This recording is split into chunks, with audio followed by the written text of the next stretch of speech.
Thank you, everybody. We are going to make a start now. I'm sorry, there's a little bit of a discrepancy between what it says on the agenda and what it says on my timetable, where I've got 2 o'clock. But anyway, and I've also been told that whilst I might think the important bit is what happens on the stage, the actual important bit is all the chat you've had out there around the coffee and the lunch. So I do hope you've had a good time talking to all your peers and colleagues and contacts in this area. I just want to say, whoever was responsible for the lunch, that was a really good lunch. Thank you very much. Extremely good food. And whatever the collective noun for onion barges is, I've had it. So thank you very much. I'll put our hands together, actually, for the catering. I thought it was really good.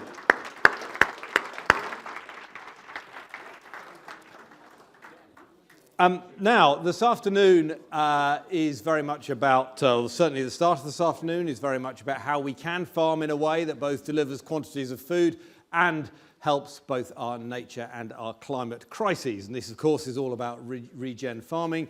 And in the last year or so, I've been thinking about this a lot. And one of the key questions is, can we get regen farming to deliver food in sufficient quantity to become a credible replacement for farming that is underpinned by chemistry? So to talk about that, we are joined by Paul Cherry, regenerative farm manager and, of course, organiser of Groundswell, that now enormous regenerative farming event, and Emma Loder-Symonds, who's a regenerative farmer herself from Nonington Farms in Kent. So if you both want to come to the stage, we're actually going to start with Paul's going to have a few words first. Thank you very much, both of you.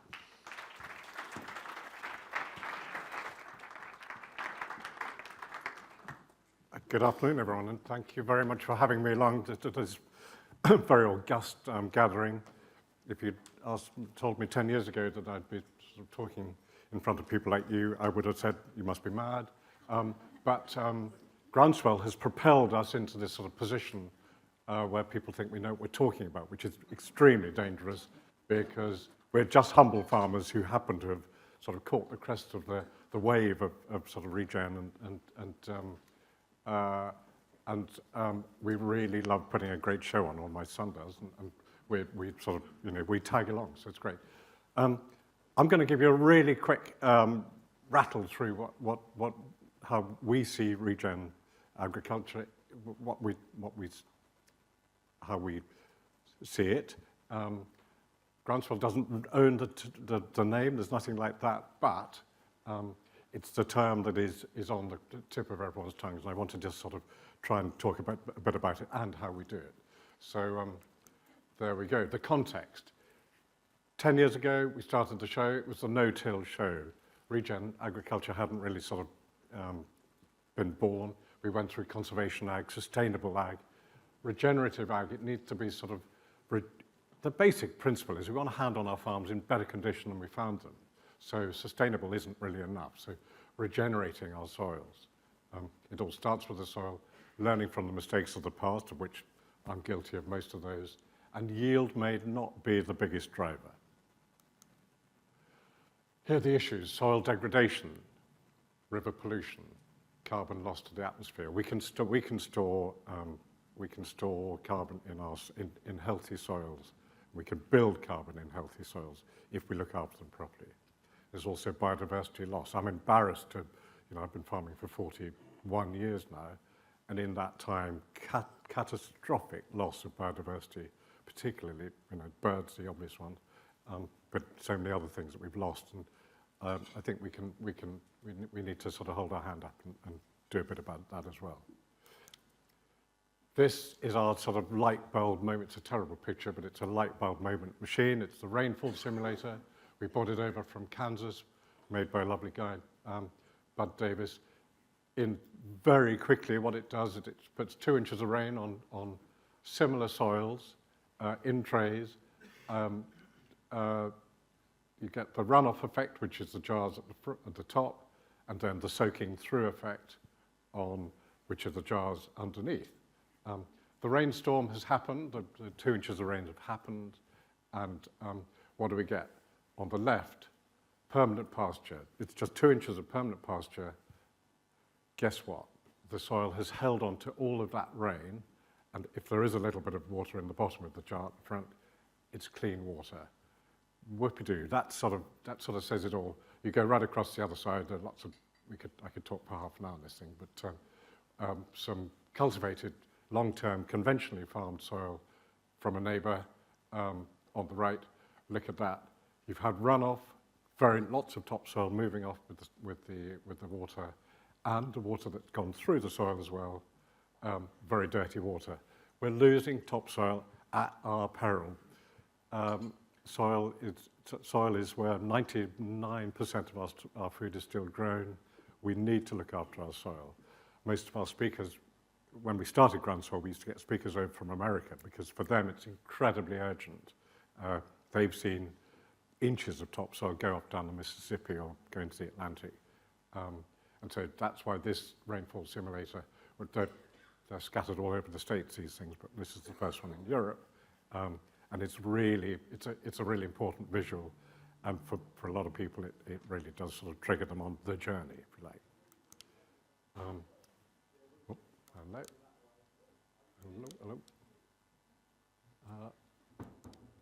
Oh, there we go. So the aims are capture carbon, stimulate biological activity, biodiversity, and water infiltration into soils. Cut cost and build a resilient farming business. Regenerative farming should be cheaper than conventional farming, so it sort of takes the pressure off a bit. But then follow the 5 principles of Regen Ag, which are there on our Groundswell tea towel, hanging on washing lines across the globe. Those are the 5 principles, and I'll just quickly rattle through them. You should all know them by now, by the way. You should know them. Hello.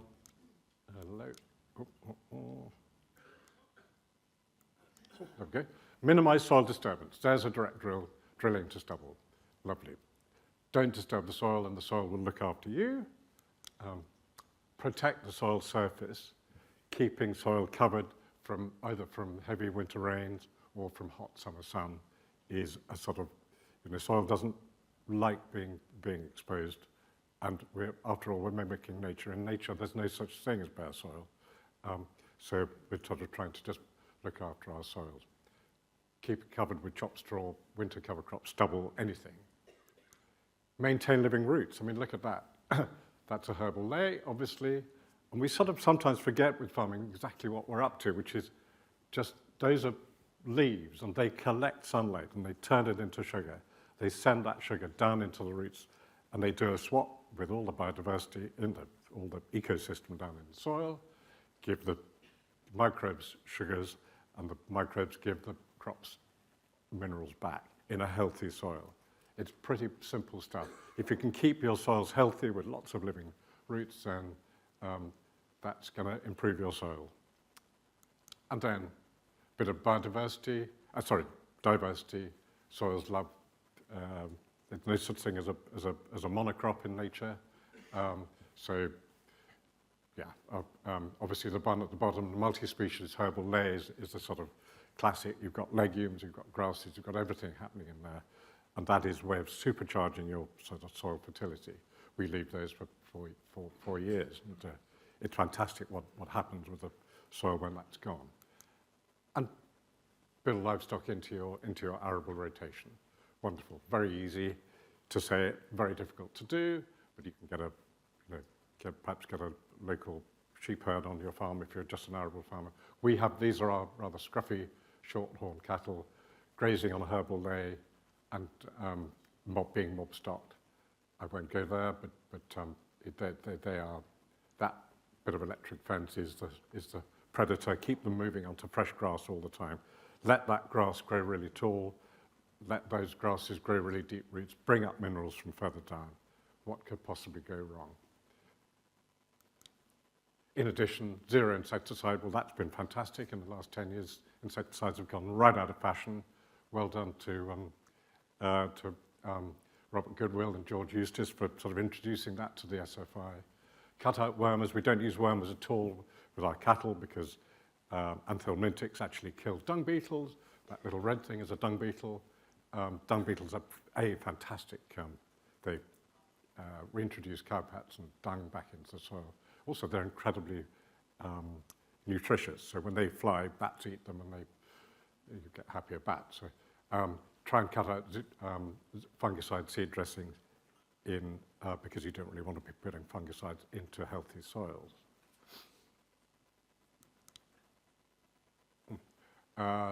We're trialing, I just chucked this one in because it's sort of, it blows your brain a bit, but we're trialing no-till potatoes. Those are potatoes planted on the ground, in dung, with that much straw on top.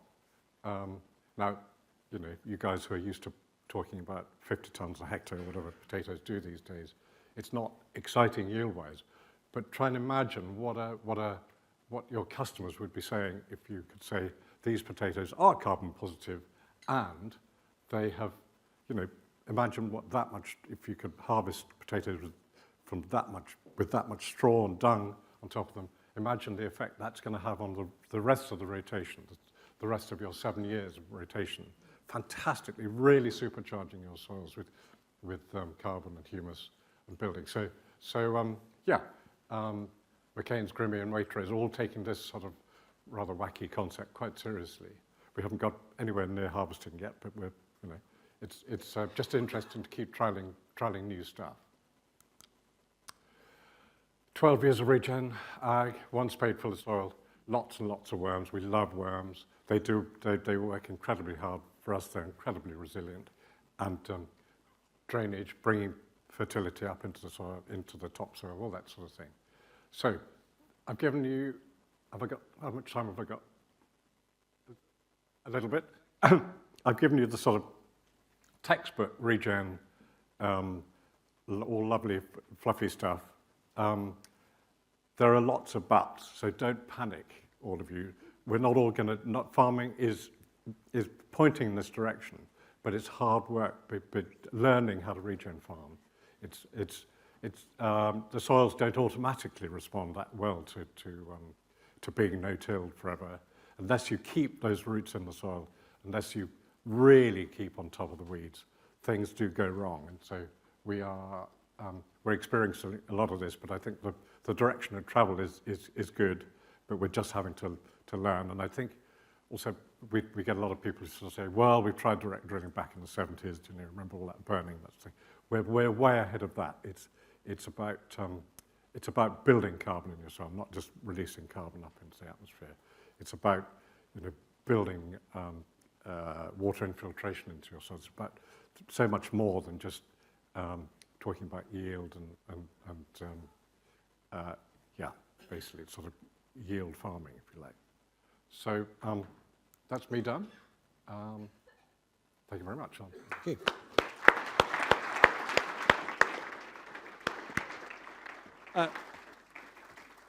Thank you so much, Paul. Plenty of things I want to ask you about there. Emma Loder-Symonds, please, regenerative farmer from Nonington Farms in Kent. The floor is yours.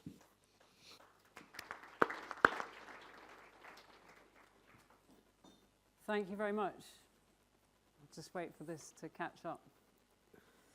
I am another farmer, along with Paul, also doing a regenerative farming system, and we've been doing that for about, not quite as long as Paul has, but certainly since about 2016, 17, when, to be honest, farming, my husband and I, we found it quite boring. Boring in the sense that it was very formulaic, it was very much driven by spreadsheets, and we'd lost sight and lost a sense, I suppose, of why we were really doing what we were doing. So we went back to the drawing board, and we came up with these 3 things, which is what we wanted our farm and our farming business to stand for. Learn, grow, and protect. And indeed, earlier on this morning, I think Vicky touched on this. So the grow side of things is sustainably growing our crops. The learn is an important aspect as well, in that it's not just about teaching about regen, but it's about sharing knowledge on the journey or adventure. and protect is the environmental side of things. The middle is N for Nonington farms, but actually, as someone pointed out the other day, it's also for nature, because we've become very much more a nature-friendly farm and put nature on the board with us. So, as Paul's touched on, yeah, this is regen. This is what regen looks for us. We haven't been tilling now for, well, I think 2012 was probably the last time the plough came out in any great. There are always a couple of issues. If we take on a new client, we took on one in 2017, and there was terrible blackgrass and ryegrass, and so sometimes ploughing is a sense of inevitability about it. But once you stop doing that, you start really understanding about soil health, which becomes really important. We started growing cover crops. Bearing in mind, we were mainly all arable. I had a small flock of sheep, and that was about as far as it went. But as soon as you start growing cover crops, all sorts of weird and wonderful things start happening, one of which is you become very popular with local livestock farmers. And one of them was a girl called Chloe, and she's a first-generation farmer. She'd given up teaching and wanted to go, and had grown her own herd. She describes herself as a nomadic farmer. She has no farm of her own, and her cows stay outside all year round. So this was an obvious fit. She now spends about 3 or 4, I suppose, months of the year on our farm, and then she works her way around the rest of our cluster group.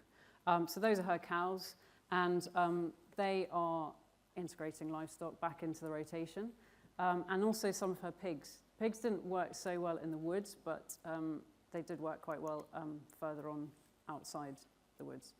So from a sort of green desert of just, I'm not sure this works, of just a monoculture, one particular field looking much like the rest of them, we started having fields that look like this. So we are farming, we farm about 2,500 acres. Of that, 350 is owned by us, and the rest is contract clients. We've persuaded most of them to come on the journey with us, and the ones that didn't believe in it have slightly fallen by the wayside quite deliberately from our point of view. It is a difficult sell, but this is what a field would look like now, a complete hodgepodge. Some people would say it looks a complete mess, and that's fine, you know, everyone's entitled to their opinions, but we're growing heritage wheats, which look extraordinarily, you know, tall and wispy in the wind. There's sustainable milling contracts that we've got, and we're one of 11 farms that are growing wheat for a sustainable milling contract. We're a leaf demonstration farm and have been since 2020. We're doing blends, blended wheat, companion cropping, all the CSS options that you can imagine. And so just getting money coming in for wheat doesn't cut it anymore. And I think that this next slide shows a bit more what I mean. So in the old days, that was what we were growing: wheat, barley, beans, rape, occasionally oats. That was it. That was all there was.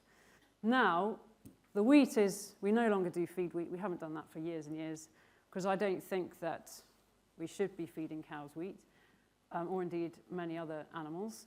So we've gone down heritage routes. We've got blended wheat, sustainable wheat. From COVID, we got our own mill, so now we mill some of our own wheat, and that's completely opened up my eyes to selling to local markets. We have our cover crops, which are then grazed, herbal lays.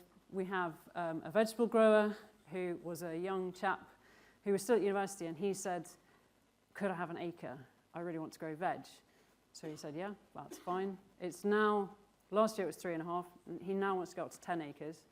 He started doing veg boxes, there are meat packs and so on. And so suddenly, the amount of stuff that is coming off the farm looks much more like this, with, that's our flour and bakeries that are producing amazing bread and that sort of thing from our wheat.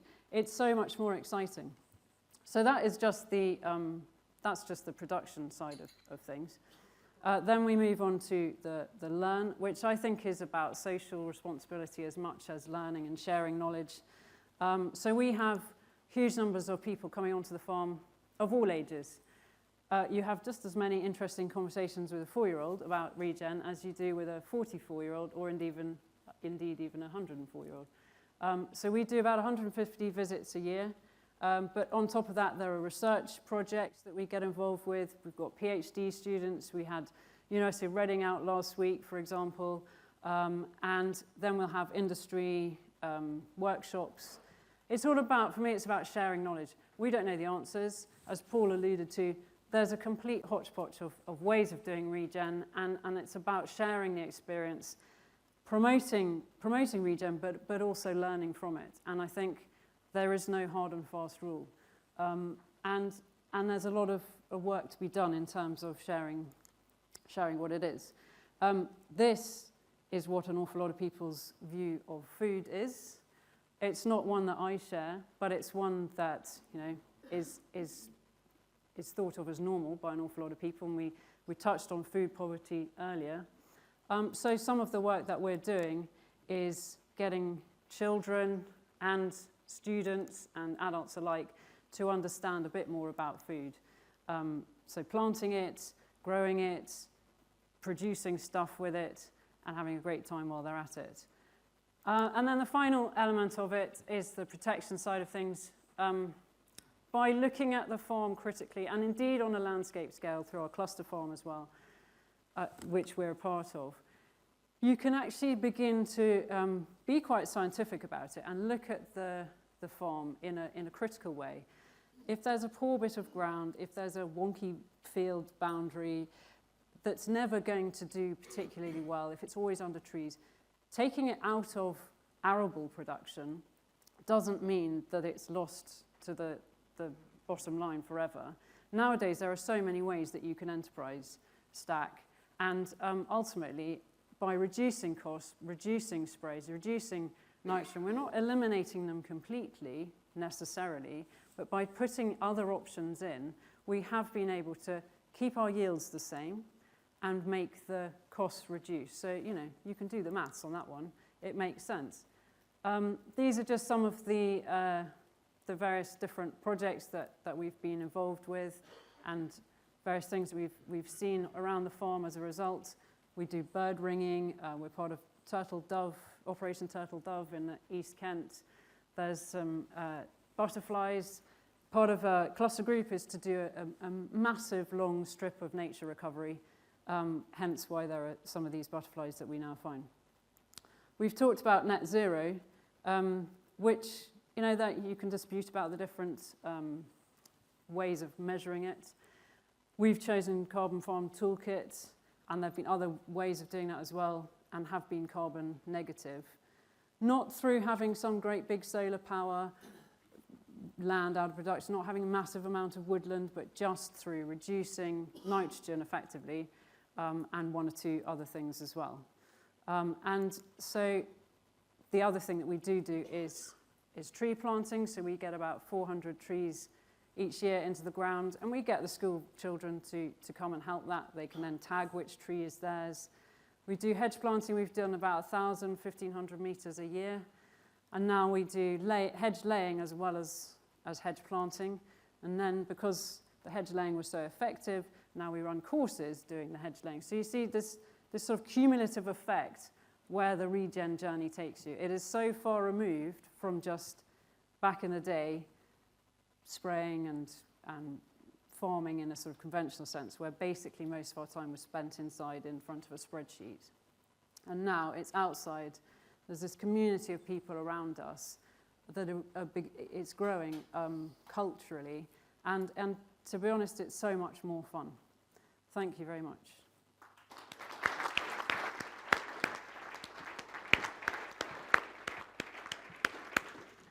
Thank you very much indeed, Emma. We've got about 10 minutes for questions, so as usual, Slido if you wish, or hand up otherwise. I've got something I just want to kick off with, which to my mind is something that really concerns me. It is this yield question. I know you said it wasn't necessarily the be-all and end-all. But we do have this issue of whether we should be expecting the rest of the world to supply more of our food. Personally, I think that's not something we should be expecting the rest of the world to do. So just a quick comment from both of you. How difficult is it, Paul first, how difficult is it to maintain yield? And if you don't think that's important, tell me why. And is it something that happens over time? We talk about the sort of zone of embarrassment that you normally go into when you sort of, start no-tilling or regenning. And Emma mentioned about her scrub with the farm licks and all that. So we don't mind that. Yield, it's so tricky. Yes, our yields are reduced. Our costs have also reduced, so we don't mind a slight loss of yield. But once you start sort of scratching beneath the surface, and this is probably a bit sort of macro, but I mean, you know, food is only so cheap because there's too much of it. We waste it because it's so cheap. We're producing the wrong sort of food, feeding it to the wrong sort of, you know, we ought to be eating more of the food that we produce ourselves rather than feeding it to chickens and pigs and cattle. To me, it's the system that is wrong. So the demand side is more at fault than the production side, exactly. when it comes to quantity. Yeah. But for yourself, I mean, you said you've maintained yields, and I'm interested to know kind of was that difficult, and also if we're going to see regenerative farming spread more widely, what are the sort of key changes that will enable regenerative farming to be high-yielding farming? What do we need? Yeah, I agree with everything that Paul has said. The food system is at fault a lot of the time. We are not paying enough for food and it's not being distributed fairly. In terms of yields, our yields have stayed the same. But put that in context, firstly, we've got grade 2 arable land that is a mixture of sort of loam, chalky loam through to sort of brick earth. So we are in a privileged position in that respect. Yields in our old system were going up year on year pretty much, and we were getting up. I do remember fields of sort of 12 tonne per hectare, sort of Wheat. as a not quite an average, but certainly we could easily say above 10. Those same fields or similar fields under the old system of high input, high output are not getting that anymore, and that's So where are you making up this yield from if your yield no. is the same overall? So I'm comparing that with our neighbouring farmers. Right. So it is neighbouring land, and they are also reporting of a sort of yield plateau. So I think if you say that our yields were going maybe up, now that they've just plateaued out, and I would still say that our average is 10 tonne. One of the things that I was interested in, you talked about heritage varieties, and it's certainly something that We're not getting 10 tonne on heritage. well, quite. And indeed, it seemed to me in the research that I've been doing in the last year or so that there is an issue that there aren't modern varieties tailored to regen farming, and if there were, that might be something that would help quite a lot in the yield question. I don't know if either you want to... Yeah, absolutely, I think it would, but that's why I think it's quite exciting that we're doing blends, because I think that the 2-way, 3-way blends of... Just explain, unpack that a bit for me. So, like maybe everyone else understands, but I don't quite. A milling wheat, you would normally grow one variety per field, right, or whatever it is. Now we're growing blends, so 2 varieties, maybe 3 varieties, in some way 4-way blends. And I'm just talking of wheat varieties. I'm not talking of companion cropping, where you're also growing maybe beans to fix the nitrogen and reduce. That's a sort of separate thing to the blends. So that's much more exciting from a regenerative point of view, and from, if plant breeders could help on that one, that would be great as well. Just quickly, sorry, this is another one to you, Emma, and then I've got something for Paul. How does profit compare in pounds per hectare at Nonington before and after implementing regenerative agriculture principles? I think you have to break that down. Ultimately, it's more profitable. Now? Yeah. But what you have to remember is it's also it probably takes more time to do your SFI and then your we have a Southern Water Scheme application. So the application times for each of those things, instead of just being given So your some BPS, of the time the computer is in front of the computer is increased. You said you spent more time but outside. in the old days, you just did your BPS. That was it. Your spray records are what takes all the time, all the rest of it.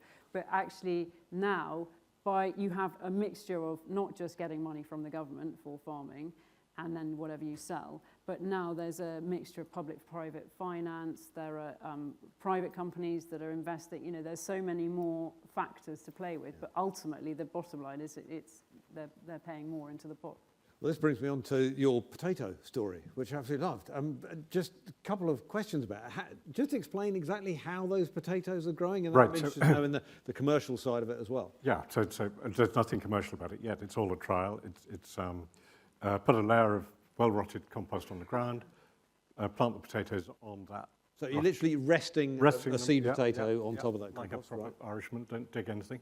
Put them on the ground and cover them with a lot of straw. And we've because it's a trial, we haven't. This is zero fertilizer, zero fungicide or sprays.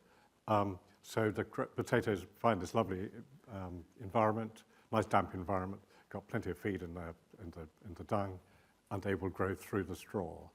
It's only an idea, but it's just what we're really trying to do is just get people to think away from the sort of the normal model.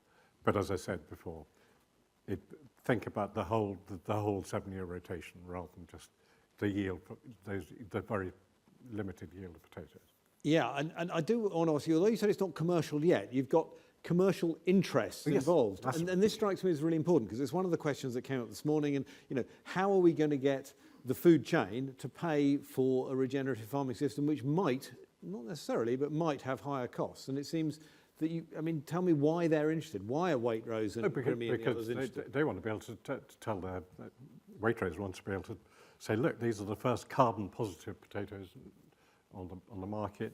This is how they're grown. Be much more open about it rather than, you know, farming's full of sort of secrets about nematicides and heavy duty ploughing and what's it actually doing to the soil. This is something a really positive vegetable story on hopefully on a sort of, you know, it may take 20 years to get there, but the point is that if we can make the machinery to harvest them, to plant it, make it efficient, then it must be positive. And someone's asked where the straw comes from. Apparently there's a bit of a straw shortage out there. Well, only because it's all going into AD plants. Electric plants. Yeah.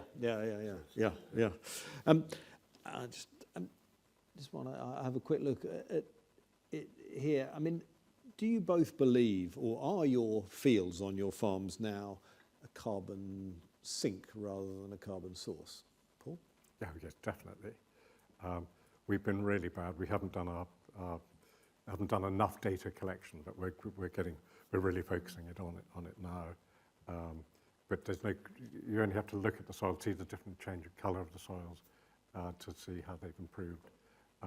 But we're gathering more and more data. But I'm totally confident that we are building carbon. And so, Emma, how difficult or easy do you think it would be for UK Farming PLC? Let's just keep to mainly arable farming, although as you say there is a livestock element within it. How tricky is it, or accessible is it, to make the arable farming of the UK carbon neutral or carbon positive? I think it is possible. I think it requires a change of mindset, and that requires bravery, and not everyone is as brave as others. And now there's much more data to show that the system does work and can work, and so more people are likely to follow that. I think that we've got to a stage where we sort of think normal is putting on 300 kilos of nitrogen, and just by cutting it in half, we didn't see a single change in yield. You have to at the same time be working on your soil health for that. But if that is the case, and people are questioning everything that they are being told about RB209, then actually I think it's contextual, of course, and one farm will be different to another, and one farm might have poor soil health, and therefore it will have a bigger impact. But I do think it is perfectly possible to move to that system. And just as a final one, as a very direct question, what's the reasoning that you think animals should not be fed wheat? I don't think that cows are designed for that. I think that's part of the methane problem, is that when they basically burp out an awful lot of fermented grain, which is not their gut is not designed to eat, their methane levels go up astronomically. When they're on a pasture-fed diet, it's not a problem. Yeah, all children know that cows eat grass. That's what they do, isn't it? Really? I thought. Not grain. Yeah, exactly. Okay. Yeah. Maybe they just don't have the opportunity, but when they do, they quite like it. Right, let's have a quick Slido poll question, which is very germane, obviously, to this topic. Will regenerative agriculture be the mainstay of agriculture in the coming years? There's a bit of vagary in coming years, so I'm going to add, in 10 years, will regenerative agriculture be the mainstay of farming? Do you strongly, as usual, agree, disagree, mildly, neutral, etc.? So will regenerative agriculture be the mainstay of farming in 10 years? Let's say in the UK. Sorry, I keep adding qualifications to this, but I think it probably needs a bit of that. It's changing. Oh. You can't be neutral. You're not allowed to be neutral on this. Actually, I'd say fewer people are neutral on this than most of the other questions we've got. So I think that's a relatively low. Okay. So, so the weight of opinion in this room is they disagree that that regenerative farming will be the mainstay. If you add those two together, they're probably about 60%, aren't they, versus 40% for the other, or there and thereabouts, not quite. It's interesting. I wonder if I put a longer time scale in it, whether that would have changed, whether it's the speed of change. I mean, you presumably both believe very strongly it could be and should be in 10 years' time the mainstay. Would that be fair, Paul? Absolutely. Yeah. I mean, I think our experience with our farm, but I'm just going to ask you a slightly different question. Forgive me. What do you think? Why do you think the people in this room don't buy that it will be the mainstay of farming? Farming is a very conservative, small c, conservative industry, very long-term relationships, very slow return to the thing. Why would you change? Why would you change? It's quite frightening. Emma mentioned it's quite frightening changing. Especially if your margins are really tight. Let's face it, they are for a lot of the way things are at the moment, going to be really tough. But if things are going to be really tough, then maybe you want to spend less money. Don't want to buy that big tractor. Don't want to buy that diesel. That's the thing. So that's where I'm coming from. I think if you asked a slightly different question, in terms of 10 years ago, if you'd asked that question, most people would not have even heard of regen, and it's the likes of Groundswell and many others like it, which have all come as a result of it, that mean that it's even on the map. And even DEFRA now are talking about it and their policies and so on. So regen is here to stay, and it's on the agenda. So maybe if you'd asked that question 10 years ago, the answer would have been strongly disagree, because I don't know what on earth you're talking about. Now it's mildly disagree. Strongly puzzled. Yeah, quite. We must end it there with you two kind folks. So please put your hands together for Emma and Paul.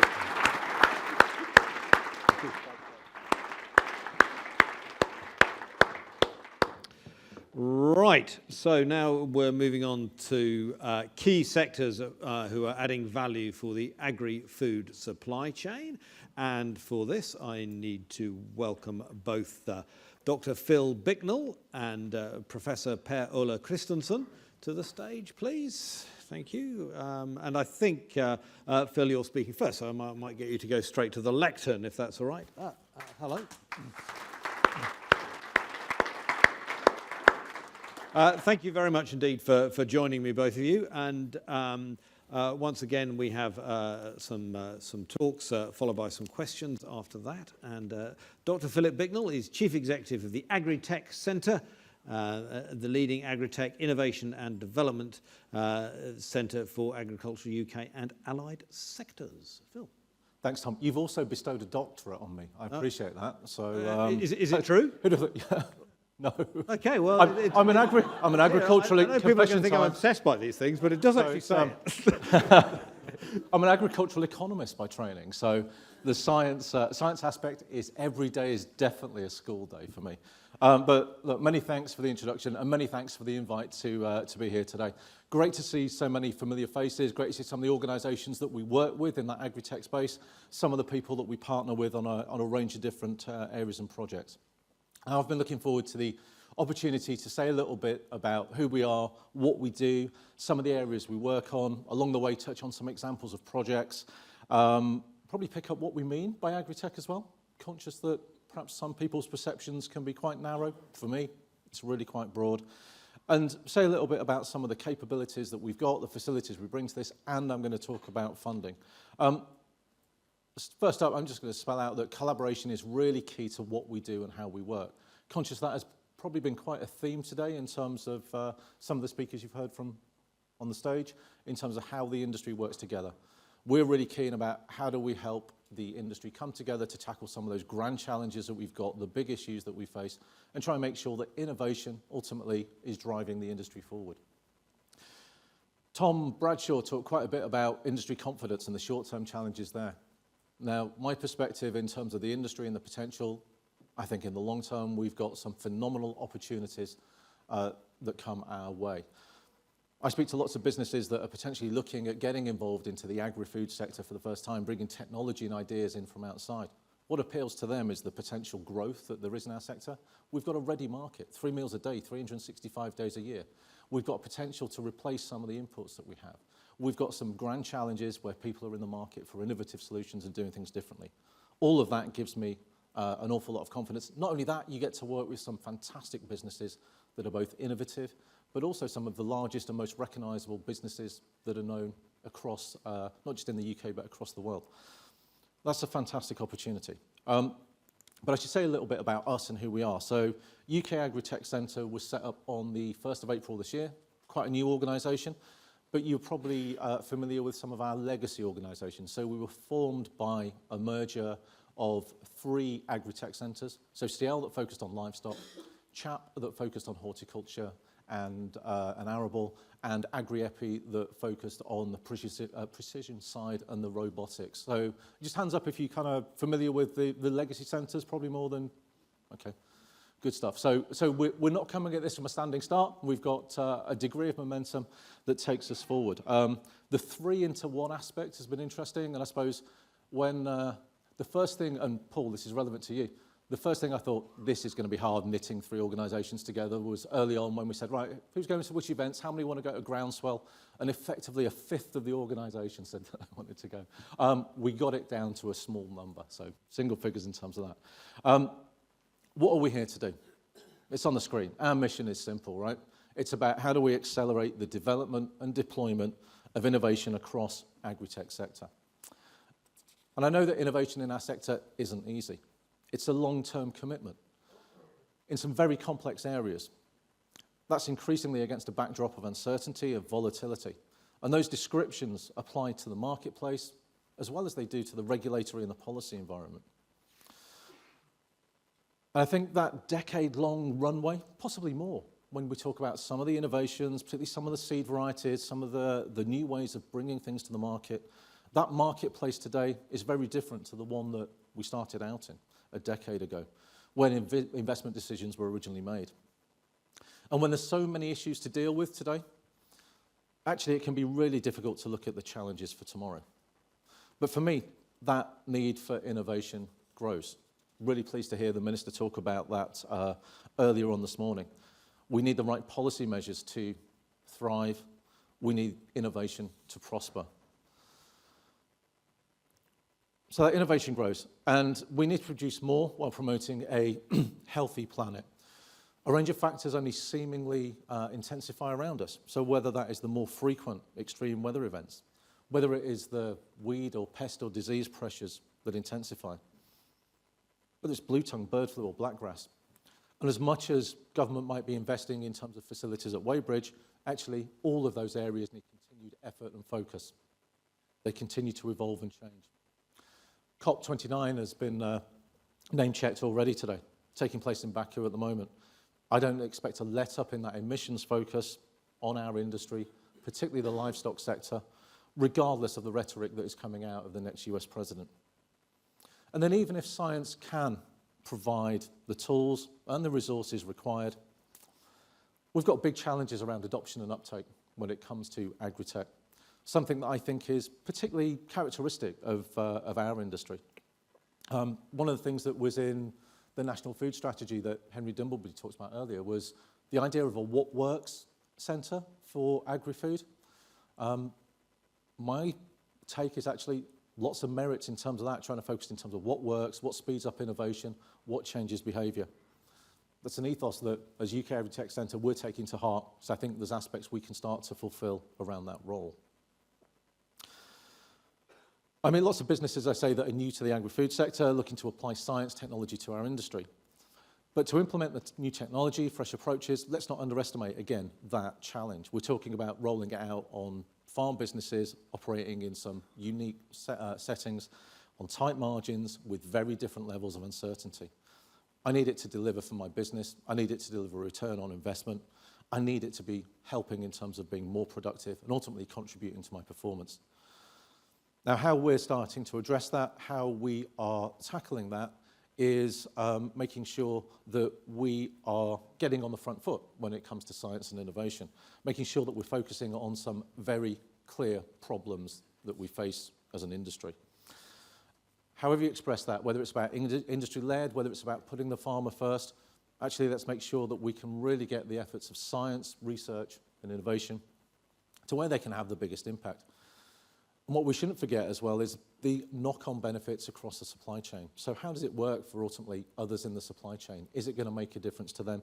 Is there a value in it as well? And some things we often overlook is potentially the consumer attitude. That came up when we were talking about some of the precision breeding potential. For me, let's learn from some of the lessons of the past in terms of how science in food is communicated to the public. So getting on the front foot is something we've worked closely with industry on in our first few months. We produced our first Future of UK Agri-Tech report to coincide with our launch back in the spring.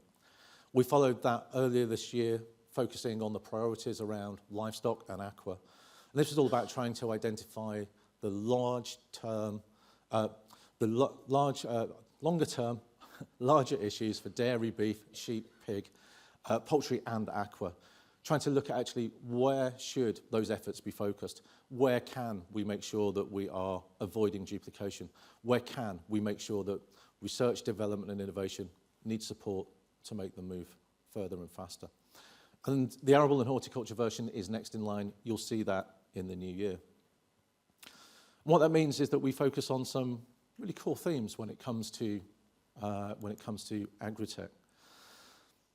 In case I'm not clear, my definition of Agri-Tech is certainly broader than drones and robots. I think when we talk Agri-Tech to quite a few people, sometimes it does trigger perceptions of pieces of kit, pieces of technology that are rolled out. Don't get me wrong, they're a really important part of the puzzle. I'm amazed by some of the intelligent ag solutions that we're developing and deploying. But in our lexicon, when we start thinking about Agri-Tech, that starts to incorporate bio-based inputs, starts to incorporate genetic resources, circular systems, starts to think about some of the alternative feeds and fertilizers that emerge, starts to pull in areas around vaccines or pen-side diagnostics, as well as the next generation of kind of sensor technology and predictive modeling.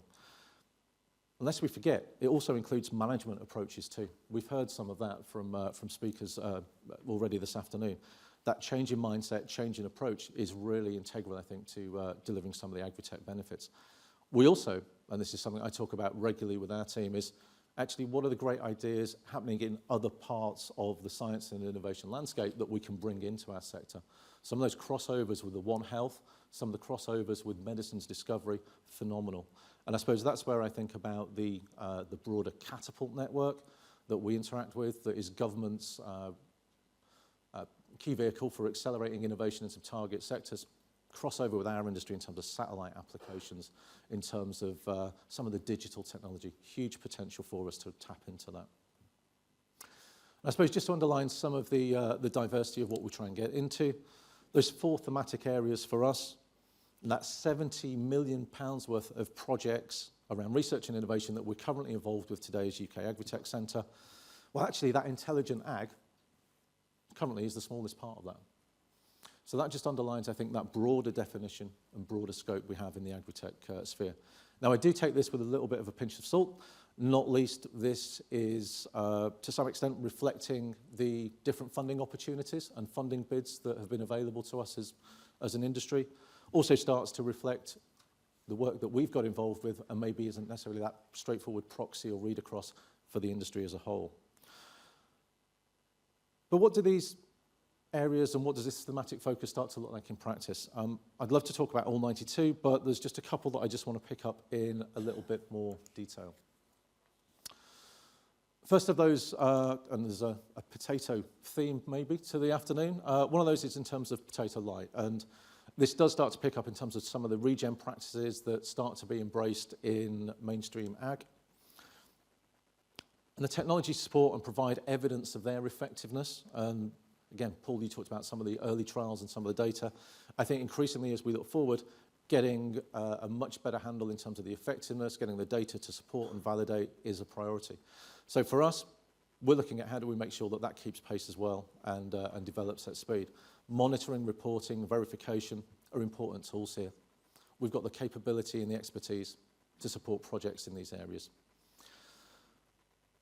So one of the ones that we've got quite involved with or supporting in a way, again, pulling in McCain, PepsiCo and Grimmy is around the potato light. It's a consortium starting to tackle not just how we can pull in different cropping and minimal tillage, but also looking at how technology can start to reduce water, reduce pesticide usage and fertilizer. So this aims to advance sustainable tillage practices across potato production. The goals are reducing greenhouse gas emissions, involving soil health and optimizing tillage intensity. And I think it's only through the development of innovative machinery and cultivation techniques that the project is going to be able to help deliver some of that environmental sustainability and economic viability within the potato sector. So we're really pleased to support that in terms of our facilitation, some of our project management, and move that forward. Another one that I just want to talk about is around R-leaf. So alternative fertilizers is, I think, a really promising area. And we're looking at how to reduce inputs and create sustainable alternatives. So for example, biopesticides help reduce the use of chemicals, and that has positive impacts not just in terms of the input use, but also the environmental aspects related to runoff. So R-leaf is a photocatalyst spray which uses sunlight to turn nitrogen into the air. Nitrogen in the air into liquid nitrate, creates fertilizer. So this is where I kind of always get amazed as that economist coming from outside the sector in terms of what is possible with the art of the science. Converting air pollution into fertilizer, removing greenhouse gases, delivering a double environmental benefit. Those are some of the win-wins that I think we should be focusing on and being able to deliver.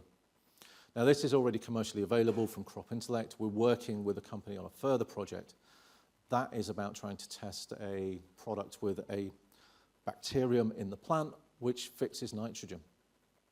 We're looking at whether the product can work in synergy to increase nitrogen uptake significantly and therefore further reduce some of that fertilizer use. I should talk about animal feed as well, and as someone who's got a few cattle, I declare an interest in this area. Continues to be a strong area for innovation, particularly given the significant role in meeting net zero targets and boosting productivity and profitability. I think there's some key challenges when we start to think about the livestock sector, particularly in terms of maybe replacing traditional ingredients that have been used in animal feed. Some key challenges that start to come in terms of, not just in terms of scaling up in some of the alternatives, it's also about how do we get approvals for new products, particularly in terms of innovation. Again, that was a message I heard loud and clear this morning in terms of how do we get the regulatory framework to deliver, to unlock the potential that innovation has. So yeah, approvals, new products, particularly around some of the supplement aspect, I think is a key focus for us. So ultimately, we want affordable animal nutrition that boosts performance and sustainability, helping the whole supply chain meet its goals. That feels like the holy grail. And I'm encouraged, particularly by this. I think when it comes to animal feed, the whole supply chain is getting involved. It's a sector that is really willing to get in a room, act in that pre-competitive space, and focus on some of the challenges and some of what works.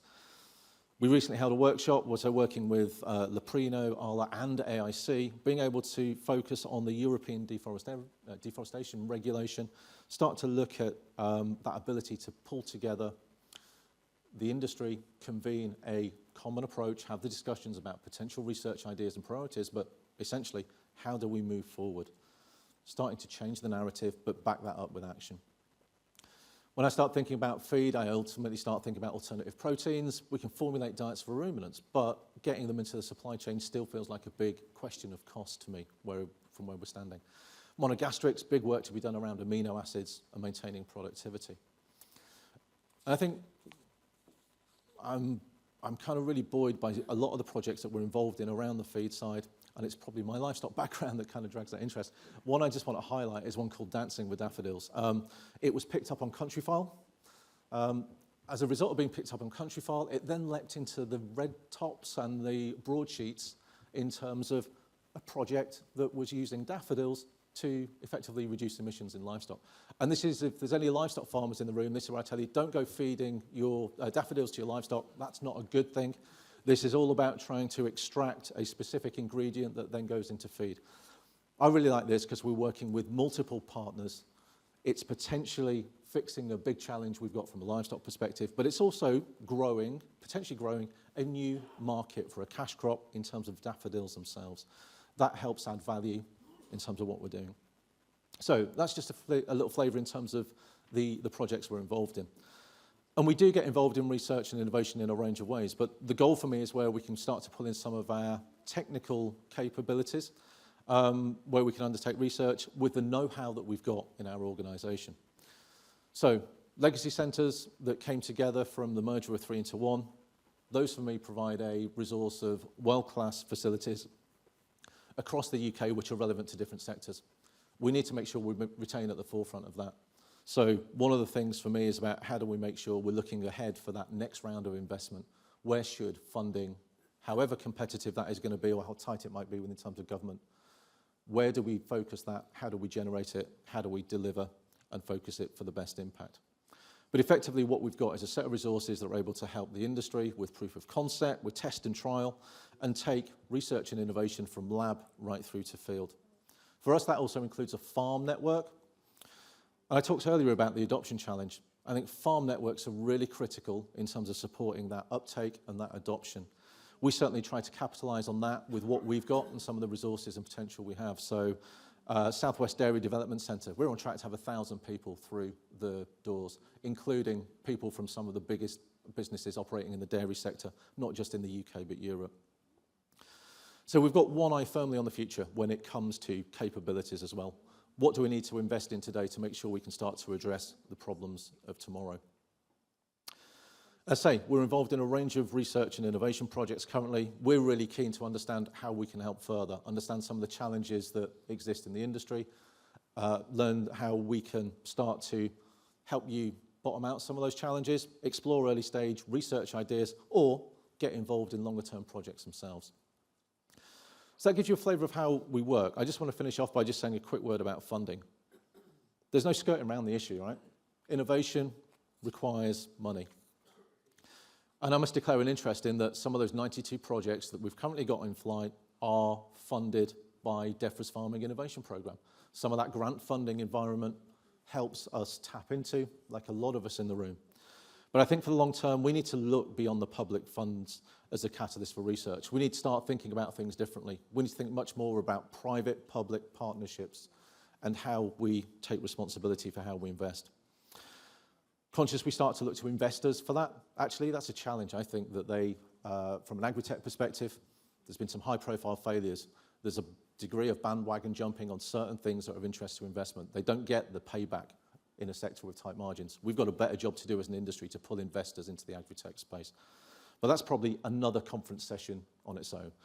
Look, I'll leave it there. So much more that I'd like to tell you about some of our goals, some of the projects we're working with. Really keen to carry on the conversation either later today or at some other point. Thanks again.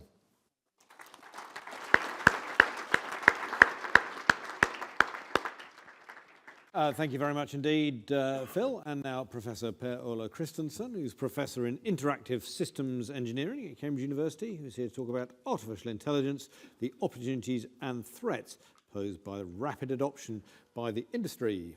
Per. Thank you for that introduction. I think we are starting up the slides. So thank you for having me here. So I work at the Department of Engineering at the University of Cambridge, and I don't really work in agriculture, but I have colleagues who work in robotics for agriculture. And we also have colleagues in my research center here that actually work on mental health and using AI for mental health, and I think there's probably a lot more touch points than that.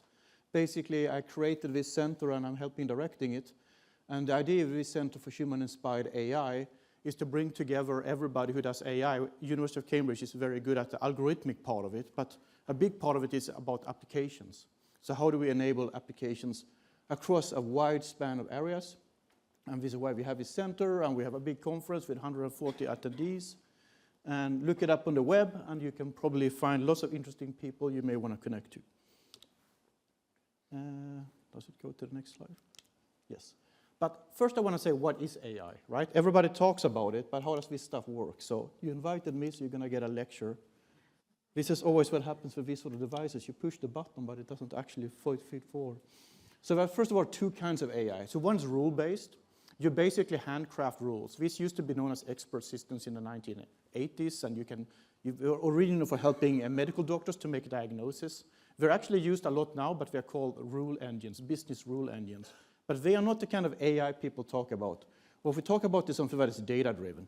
So you essentially have a statistical model, you feed it tons of data, and stuff comes out of it. Sometimes it's great stuff, sometimes not so great stuff. We don't really know, it's not really explainable. We can't really control it. We're sort of in charge, but not in control, like a government minister. And it has unparalleled performance, unfortunately, right? And if you want state-of-the-art performance, you sort of have to deal with that. And here's a simple example of Gen AI, generative AI, which is on everybody's fingertips. Everybody has a phone, and you can type on the phone. And if you type on the phone, you may notice it corrects your typing, right? So how does it actually do that? Well, it uses Bayes' rule, which I'm not going to have too much math, I promise. But there is a touch model. So there is a model of the probability that you will hit the intended key. And you can model that probability using this beautiful two-dimensional Gaussian distribution. You fit one of these beautiful two-dimensional Gaussian distributions onto each and every key. And then you read off the exact touch point XY coordinate from this distribution. And that will tell you the probability you intend to hit that key instead of another key. In other words, it gives you a likelihood distribution over all the keys. What you can also do when you type is to generate text, right? And text is predictable. The President of the United States of America. We can predict text. And it turns out Twitter is really useful for something. It's very good at predicting mobile text. So you can collect tons of tweets, or X as it's called nowadays, and you can train a statistical language model. You can learn the probability of one word following another word, and one letter following another letter. And this is essentially what a large language model is actually doing. And then you can do amazing things. So here you see 3 touch points, the green one, the yellow one, and the red one.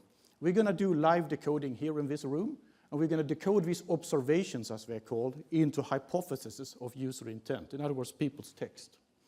So we start in observation index 1, and we see a green dot. It's close to the F key, so maybe it's F. So we're going to generate a token that predicts the hypothesis F. But it might be G, it might be C, it might be Z. It might also be no letter at all, and that's represented by epsilon. We may also stay in the same observation and generate a bunch of tokens there. That models the fact that maybe I intend to hit 2 keys instead of 1. Eventually, we go through these observation indexes, generating these tokens, and they are basically carrying on an hypothesis, right? A string of letters that represent the current hypothesis of what the user intended to type, along with a posterior probability distribution. At some point, we run out of observations, and these tokens now carry hypotheses of user intent, words like God, go, and so on, associated with a posterior probability distribution. We can also stay here and generate words like good, even though we only had 3 observations. So we can generate God, go, and good, depending on we believed if we actually had 3 observations, 2 observations, or 4 observations. And this is called decoding. And this is essentially how all large language models actually work. Right? When we talk about decoding, this is what we mean. And there are, of course, much more sophisticated ways of doing it. But then what we can do is we can use these models to generate data. Remember the two-dimensional Gaussians? Let's say I want to simulate how would I use a type? I can sample from that distribution, right? So I sample from that distribution and I read off what are the high probability XY locations. Well, that's going to be at the peak there, right? So if I just pick a letter, let's say E, and I want to see like what are the hypothetical touch points I might imagine somebody typing, I would get points like that, right? And I'm generating data, right? That's generative AI. If I look at the language model, and I ask the language model, given a sentence start symbol, what could be the next word? It will probably say something like hello, or the, or and, or something like that. Then it might say, comma, how are you? Question mark, sentence end symbol. And that's how you can sample from a language model. But then you can do other things. So let's say I don't want to get the sentence end symbol. There's actually going to be a distribution of words or tokens for each location. And what we can do is you can go down this list of tokens. And this is essentially what you do when people talk about the temperature, right? So if you want ChatGPT to be very original, you have to dial up the temperature. If you have no temperature, it becomes very boring. It just gives you the highest probable word.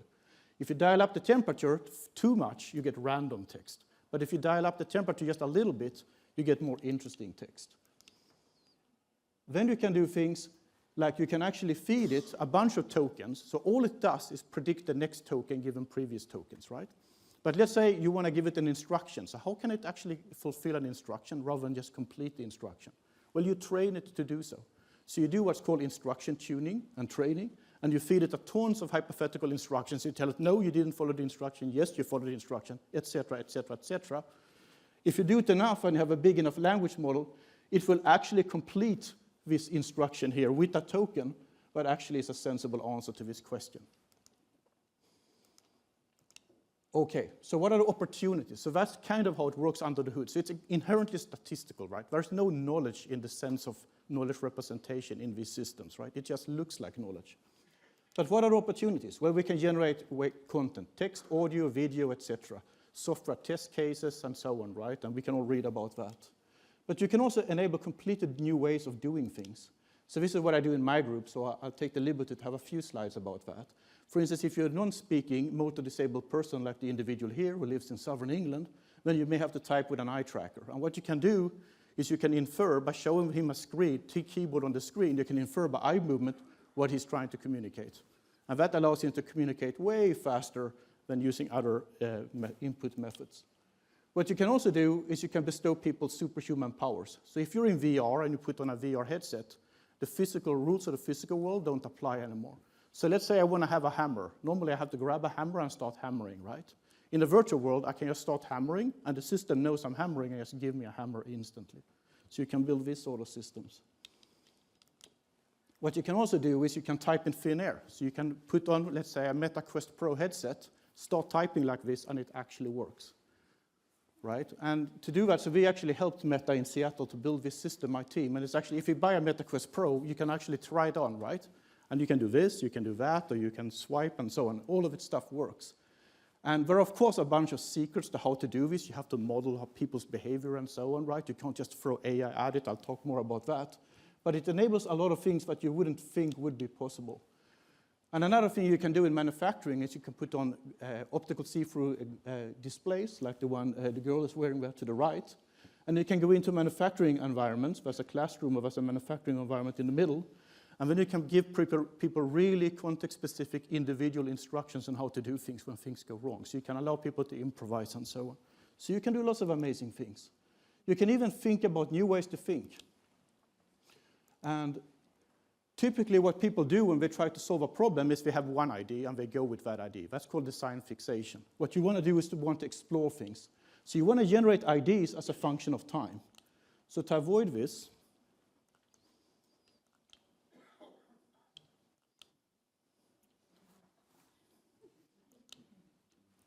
is this progressing? Now it works. Yes, so to avoid this, what people do is they engage in a process of divergence and convergence. So what you want to do is you want to generate multiple ideas. And once you've generated enough ideas, you want to evaluate them and narrow down. And the problem is, of course, that we are taught to do this, but the problem is, if this slide will progress. So the problem is, of course, that we have bias, so we don't explore as much of the design space as we want to explore, right? So what can AI do? AI can help us generate new ideas, actually, right, together with us, right? And you can be more creative as a design team by having AI agents. You can even have AI agents talking to other AI agents, and they can actually then, by the virtue of talking to other AI agents, actually generate more ideas. Further, they can tell us, you can have an AI agent telling you that you need to consider more options in the beginning, right, to avoid design fixation. And you can also have an AI agent that tells you it's time to converge in your thinking. And this is something that a lot of studies have shown that it's very difficult for people to know when to diverge and when to converge when exploring new solutions. And also AI can help us systematically evaluate options. Another thing we can do is we can do very low friction automation. Automation has worked for a long time, but it's very difficult to automate. Automation works for very highly specialized, carefully controlled conditions. What we can do nowadays, we can do what's called in-context learning. So you can have a very clever system, and you can give it very little data, and often the system can actually do something sensible with that data. So this is output from a system we have. So this is showing you living room arrangements, and you can tell the system, select all the leather material in the room. Make all that leather material into cloth. I don't want that kind of cloth. I want it to be red, not that kind of red. Show me options. And you can actually do this using natural language and pointing gestures. And this used to be incredibly difficult or almost impossible to do. But there are some challenges, and one challenge is devices like this, but I will talk about a door. I have a lot to say about doors as well. Doors are everywhere, and we've had them for thousands of years. Yet have you noticed that doors don't work, actually, right? And we often have instructions. Do you push, do you pull, push the button, slide to the right, and they get stuck? So there's user interaction, multiple subsystems, hinges and handles. The door is part of a bigger system, the house. It's load-bearing. It's a controlled system. You have manufacturing considerations. And you have regulation, building codes, fire safety, and logistics. How do you ship the door and so on and so on? And that's just a door, right? If you have an AI system, you have complexity, and complexity kills, as they say. You have tight coupling. You change one thing, everything else changes. You have emergent properties. You have properties that only emerge at the point of deployment, and that can be very difficult to anticipate. Another problem is you have to deal with people, and that's always problematic. And the third problem is not only have to deal with people who are stochastic by their very nature, you have to deal with AI agents who are also stochastic, difficult to control. You can't really control a 10 billion parameter model, right? You can only give it high-level directions and hope it's doing the right thing. And how do you even understand what's going on? And even if it does things, was it the system doing it or was it you? And this is known as agency, right? Do you feel ownership in your actions? And if you don't feel ownership in your actions, you take no accountability for it, and it induces complacency. And we learned this the hard way in air traffic control, for instance, that you have to be very careful if you start automating, right? Because if the system isn't 100% perfect, people get complacent and really, really dangerous things can happen. And then you have government regulation and safety and fairness and all of these things to worry about.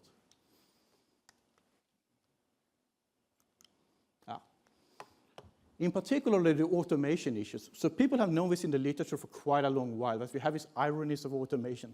As you keep automating, right, so it's great to automate, you can save money and make things more efficient and reduce the amount of mundane tasks we have to do. But as you increase automation, there is a very, very, very big burden on the user to maintain that automation system. And also, by the very definition, what you did not automate are the hardest tasks. So now you leave the users with the hardest task and the objective of managing this high complex automation system. And further, automation reliability. You will never reach 100% automation reliability. And if you don't, you have to be very careful about designing for failure and managing complacency. Then you have the data problem. These models work great if you have a ton of data. If you don't have a ton of data, which you typically don't do if you have a specific business application, things get a lot more difficult. It's still possible to do a lot of things, but you have to know what you're doing. And finally, there is this issue of what I call the confidence problem. So when the slide will show up. The confidence problem is essentially that when I did the keyboard decoding for you before, we calculated a posterior probability of the user intending to type a word. Those posterior probabilities are probabilities you can sort of know and trust, right? If it says 60% probability in the word there is some meaning to that. The problem is these sort of systems don't give you posterior probabilities. They give you likelihoods. It means they're always confident. So they're like a bad student. They're super confident even if they're completely wrong, right? And this, again, raises a lot of problems, right, when it comes to deployment and complacency. So what can we do to fix these sort of things? Well, in my research group, we're looking at these sort of things. When the slide will come up, we have a bunch of strategies. And I think the number one strategy is actually to simply map out the system. You have to understand the system, and I don't just mean the algorithm or the device. I mean everybody, people involved, tasks, processes, and so on. And you have to arrive what's called a solution-neutral problem statement. What is the problem you want to solve in solution-neutral terms? Not how do I apply a generative AI system to fix my purchasing problems, right? That's not a good way to phrase it. And you have to separate what's called functions, what you want to do, from function carriers, how to do it. And that's particularly important in AI because it moves so quickly. It's much more valuable to know what you need to carry out, what are the key functions, because every function can map to a lot of different solutions. And these solutions tend to change very, very quickly. Finally, well, not finally, but you also have to design for appropriation. So people tend to basically do what they need to do to achieve our goals, and that's called appropriation. So if you design a system that is too rigid, it doesn't allow for enough flexibility for people to achieve our goals. And again, if you look at the functions, you can horizon scan for the latest data augmentation solutions to help you. And finally, what you want to do is to make domain-appropriate systems is use techniques called machine teaching, where you bring domain experts into the loop and efficiently use their expertise to fine-tune the models. And of course, design for failure, because accidents can be considered normal. Thank you very much.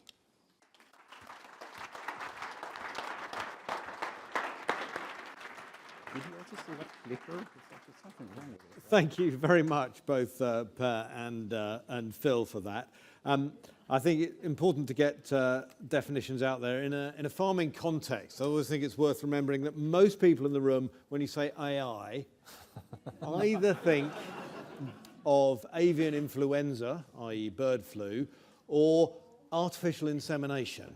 And that always gave me a bit of a wry smile when our former Prime Minister and Elon Musk got together to discuss AI in a small room a couple of years ago. Generative AI. Even more generative, yeah, that's a good point. That's even more alarming. Right, so one of the things that, and perhaps maybe unfair to ask you this question, but I'm going to do it anyway. I mean, it was a fascinating discussion, quite high fibre for the end of the afternoon, but I tried to keep pace. From your knowledge of farming and agriculture, and also maybe what you've heard today, what areas do you think might be amenable to more of the application of artificial intelligence? I'm interested in your reflections, really.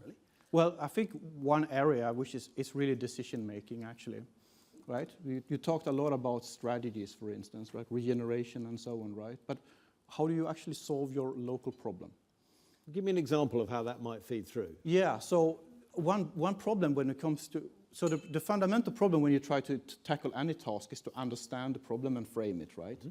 And if you want to tackle if you have some sort of agricultural problem, I would imagine it's quite difficult to know what are the solutions available to me. What do I need to do to source the data to give me confidence, to be able to generate options that I can be confident in assessing? Mm-hmm. And how do I know? How can I predict the future, right, and see what might happen? These are things that would be very difficult to create a decision support system to do 15 years ago. But now, we don't have that for agriculture, but we could have that. We could have an agricultural system, right, that basically using one-shot or few-shot learning can actually dynamically adapt to the individual user and provide personalized advice at a very high quality and allow you to imagine what ought to be or what could be. Right. Phil? Two examples for you, Tom. One, and this is stuff that we're involved with, testing and trialing right now. One, and commercially available in the case of actually hoof count. So business that is using AI to spot at a very early stage potential lameness in dairy cattle, using camera technology to look at cows as they go in and out of robotic milkers, is finding it can identify potential lameness issues much earlier than a farmer would if he was stood watching, is therefore able to treat in a more effective way. Lameness is still a big issue for the dairy industry. Large proportion of culling out, cost measured in millions. Second example is broccoli picker. So if you ever go up to Harper Adams, go into the UK Agri-Tech Centre hub, which is across the road. There's a business based in there called UPP. They're using AI and camera technology to identify broccoli and the right size to pick with an automatic harvester. So normally when we think about horticulture, probably workers in fields cutting broccoli, identifying with the eye. Actually, camera technology, AI, helps us identify what is ready to go and hit the spec for supermarkets, but also, if it's not ready, it's working out when it will be ready, so it can go back through the field and spot it next time. That latter part I get. Forgive me for a little bit of scepticism on the first two, because are they really artificial intelligence? I mean, the lameness is just spotting heat, isn't it, in the joint that generates lameness? I mean, it's basically a thermometer, not AI, and the second one is just a measurement. It's a ruler. No, so it's starting to use camera technology to actually forecast and predict what's it going to be, and I suppose it's that areas of the probable growth and where it starts to get to. Yeah, it's the uncertainty. If there was no uncertainty, if it was fully deterministic, it wouldn't be AI. But because it's not, it's uncertain. You have to make informed and because therefore it's looking, because it knows about the world of lameness, or indeed the That world will be a of probability broccoli. distribution, for instance, right? And you will use that knowledge, right? You will encode that knowledge through probability distributions and use that information to create inferences. So you don't just predict one outcome, you predict a distribution of outcomes. Yeah. It does, Tom, it does flag another challenge though, right? For us as an industry is we've got a wealth of data as it is. How do we make sense of that? How do we use it to, and it's no good having all the data unless it's going to inform and make us make better decisions earlier. One of the reasons for raising this question, actually, it comes to a question here, which isn't really about agriculture, but it says with the high energy demand of data centers and AI searches and Microsoft doing deals with nuclear energy providers to provide the energy. So there's a sort of climate and energy risk, it seems to me, in a bit of AI obsession. And therefore, if we're sort of saying every decision has to be taken by AI, when actually it could be a little bit simpler. So I have an answer to that, and Go that's ahead. basically for a lot of these applications, you don't have to rely on these massive models they like to show in the media, right? So you can create a much, much smaller model. There are various ways of doing that, like entropy pruning and so on. For instance, Apple actually does that on their latest iPhone, right? They have a very, very low power local model running on the phone. Okay, so you it's don't actually have doing it to all use in the the device, not you shipping it don't off to a have. data center. It depends on your problem. If you really need that amount of wattage, right, for your AI, probably not. Which is interesting. And one would hope that the actual AI would be smart enough to say, is this a big energy demand problem, or can I sort it locally? That's the sort of thing. Actually, I have a colleague who works in sustainable energy, and they have this sort of decision support system using AI that tells you how to sort of reorganize things to minimize energy usage. Great. Phil, you talked about within the whole the Agri-Tech world. I mean, I think you talked about a budget of 70 million. I was wondering kind of whether that was a big number or not. It didn't necessarily strike me as a big number. So look, that's the number of projects that we're involved with in terms of how much is being invested for the longer term. Conscious that actually some of those funding pots that is going into Agri-Tech and innovation out of the Farming Innovation Programme, increasingly competitive, but that starts to provide a resource. I think the key point for me is around long-term investment and having clarity about what that pipeline starts to look like. And as I say, for me, Tom, there's still a reliance, and particularly in the agri-food sector. I think the catalyst for innovation coming forward, we've been over-reliant to some extent on government funding pots. And how do we take a step back? And we heard from the Minister this morning about some of the budget challenges, and we've all been aware of that in the press. I think as an industry, we need to be thinking a bit more about how do we make funding go further? How do we leverage more of that through working in partnership? Great potential, and there's some parts of our industry which are great in terms of getting together, focusing on the pre-competitive space to make whatever funding might be available stretch. A couple of quick questions to end with. Someone says, given the budget, I think he or she means the recent government budget. How much does the extent of the deployment of new tech on farms depend on confidence in the sector? I.e., are you going to get high-tech rollout if people are nervous about their futures? Yeah, I think that's a concern for me. I think it's about making sure it's focusing on what works. It's about making sure there's a return on investment. It's not just about a shiny piece of kit or a different approach that can be put on farm. I think we can do things in a much smarter way, starting to understand what the market potential might be and what the farmer requirements or industry requirements are at an earlier stage. I just sometimes wonder, this is where I upset the scientists in the room, sometimes we're thinking about developing a technology or developing the science and then go in search of a problem, and it doesn't work because it doesn't meet user expectations.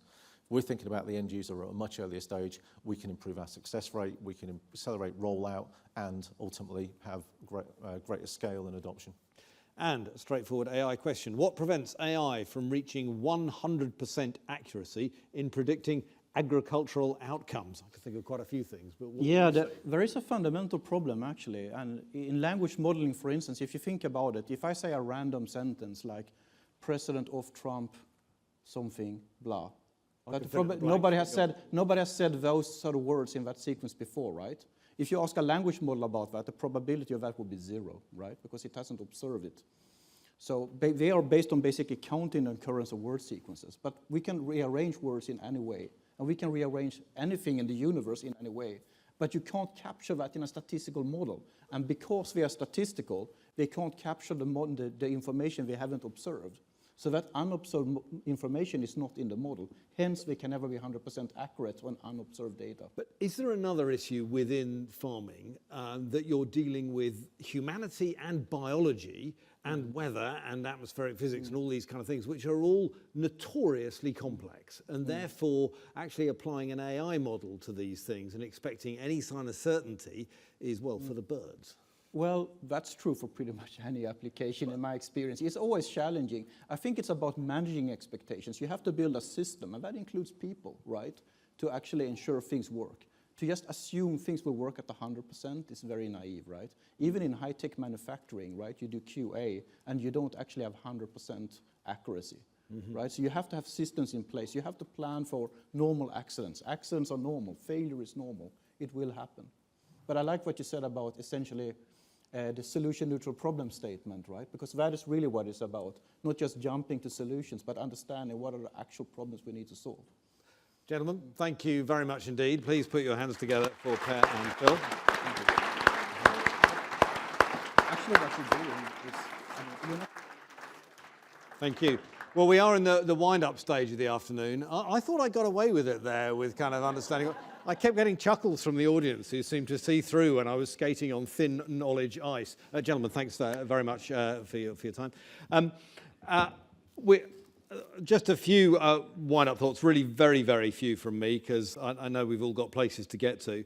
An amazing, I said at the beginning, a top-tier panel, and I think they utterly, utterly delivered everyone that we've heard, and very good questions from the floor and on Slido as well, that for me anyway gave a very, very stimulating discussion.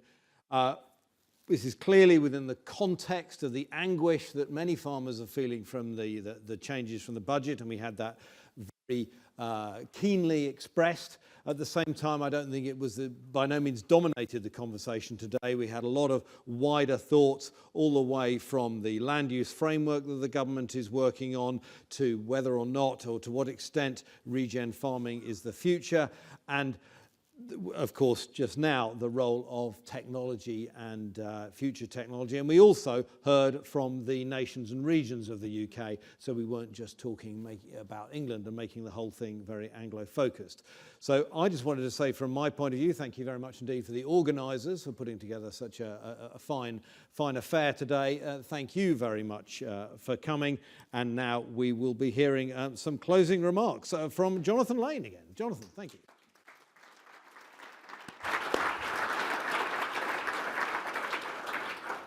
Thank you, Tom. Well, what a fascinating day we've had. I hope each one of you has found today really valuable, that you've enjoyed hearing the thoughts and ideas from our excellent panel of speakers. I mean, for me, the highlights have been, well, to start with, the engagement from the Minister. Whilst he reinforced some pretty difficult and unwelcome headlines, I was encouraged by his comments on the protection for the Elms budget. Let's try and find some positives there. And it also, for me, I took away that the door was still open for further discussions around this inheritance tax piece. Of course, we heard the counter as well from Tom Bradshaw, who put forward a compelling and an emotional outlook on the impact of the changes in the budget, and highlighted the potential jeopardy that could face the farming industry and the wider supply chain that grows out from this sector. But I think sustainability was really the key theme of all of today's discussions, whether that's financial stability, social stability, or indeed environmental stability. Henry gave his insights on land use in Britain, and I think how AIC members across the agri-supply chain are so engaged in delivering on these sustainable goals and objectives. Vicky shared with us AIC's Sustainability Action Plan, and this is a tremendous piece of work. It really provides insight into how member businesses and individuals, we can help drive the impact across those three key sectors of financial, social and environmental stability. And I would encourage all of you to either pick up a physical copy or use the QR code to get it online. It's a great piece of work. As I pull today's conference to a close, can I, on behalf of you all, say a few thank yous. To start with, to Tom, for keeping us on schedule and, at times, asking some challenging questions to our speakers. Although I think they beat you on that last one, to be fair, Tom. To all our sponsors and partners for their generous support. And of course, events like this don't just happen by magic. I thank, on behalf of the AIC team, led by our Chief Operating Officer, John Kelly, for all of the work that they've done over the many months to prepare today to build such a great event. John and the team, your efforts have really paid off. And finally, I thank you all, the delegates, for your attention, for your engagement, and for the mastery of the technology. I'm not sure I did quite so well with it. I trust you've learnt from the day, appreciating hearing about some of the important issues that will affect our organisations in the near future and for years to come. The final piece is just a request for some feedback. Feedback is really important to us. As I say, there's an awful lot of work goes into putting these events together, but in reality, this is about us as the AIC delivering for you, the membership. So please complete the electronic form, share your views, then we can help use that to shape future events. The form is also on Slido, but you can find the link as well. So now I declare the AIC Conference 2024 closed. I wish you all every success in your businesses and look forward to capturing added value within the agri-food supply chains in the future. Thank you all. Safe journey.